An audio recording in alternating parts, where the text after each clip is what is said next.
Matapos naman ng Cinderella act ng Mayward, etong Tinderella Maymay, tila may umaligid na ibang Prince Charming. Ay, selos! Ano kaya magiging reaction ni Prince Edward dito? Masama magselos.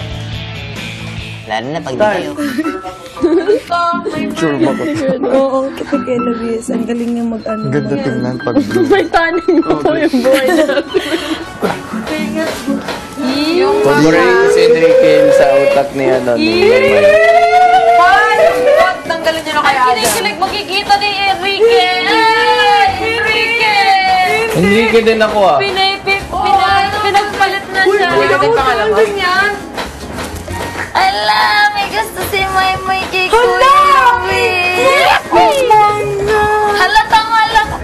Halatang Kinakabahan siya, nagbablog siya, Oo, namumula, namumula. Namumula. May ba't namumulipis niyo? May patingin.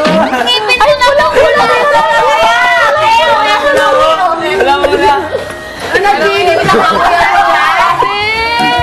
Sabi nila pag napapaniginipan mo yung tao, lagi mo daw iniisip. Grabe! Nahihiya na siya. Ay, shyness Naalala stage nyo kanina siya. sabi niya. Ay, nagsaselo. Ay, bukar din ang ilong. Ay, bukar ang kunwari, walang naiintindihan. Apektado. Sige, space.